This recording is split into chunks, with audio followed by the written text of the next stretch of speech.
Komisi Eropa akan memberlakukan sanksi baru terhadap Rusia. Kali ini Komisi Eropa akan melakukan penyitaan aset Rusia yang telah dibekukan untuk menghukum Moskow atas invasinya ke Ukraina. Usul tersebut disampaikan oleh Presiden Komisi Uni Eropa Ursula von der Leyen pada Rabu 30 November.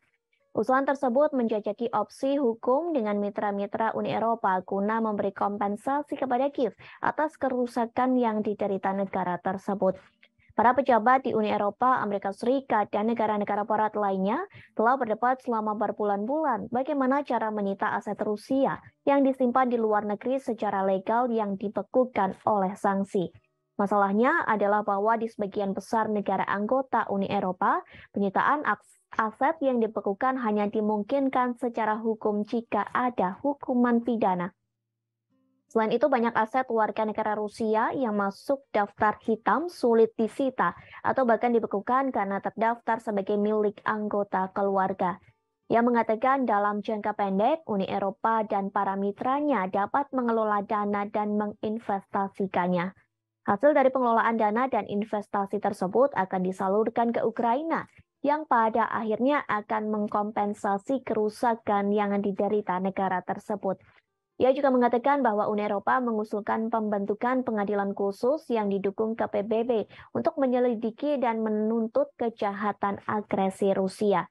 Rusia mengatakan pembekuan cadangan bank sentralnya dan aset warganya merupakan tindakan ilegal.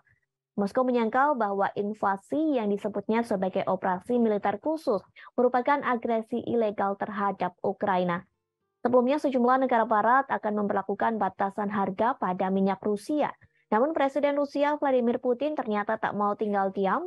Ia membalas kebijakan tersebut dengan menyusun larangan impor bagi perusahaan energi Rusia, sehingga negara yang menjatuhkan sanksi ke Moskow tak akan mendapat pasokan minyak.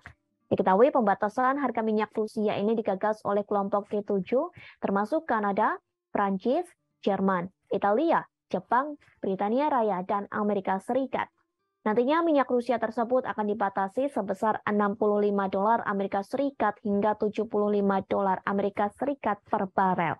Sehingga Rusia tidak dapat menjual minyak mentahnya di luar harga yang telah ditetapkan oleh G7 dan sekutunya.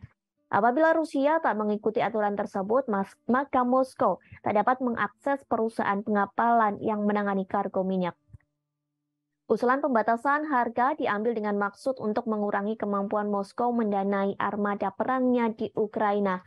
Dengan begitu, tak menyebabkan gangguan harga energi yang lebih tinggi pada pasar minyak global.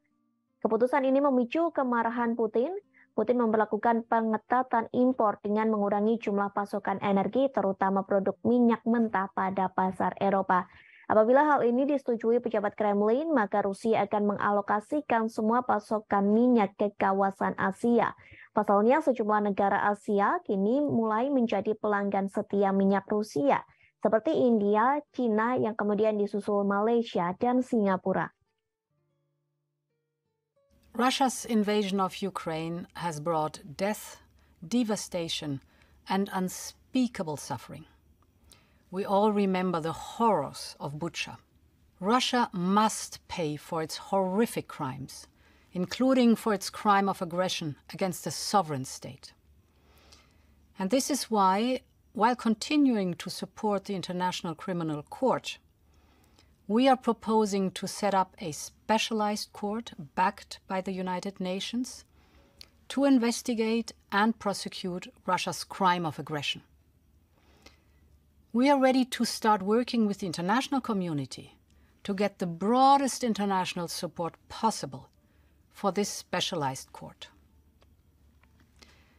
Russia must also pay financially for the devastation that it caused. The damage suffered by Ukraine is estimated at 600 billion euros. Terima kasih sudah nonton. Jangan lupa like, subscribe, dan share ya.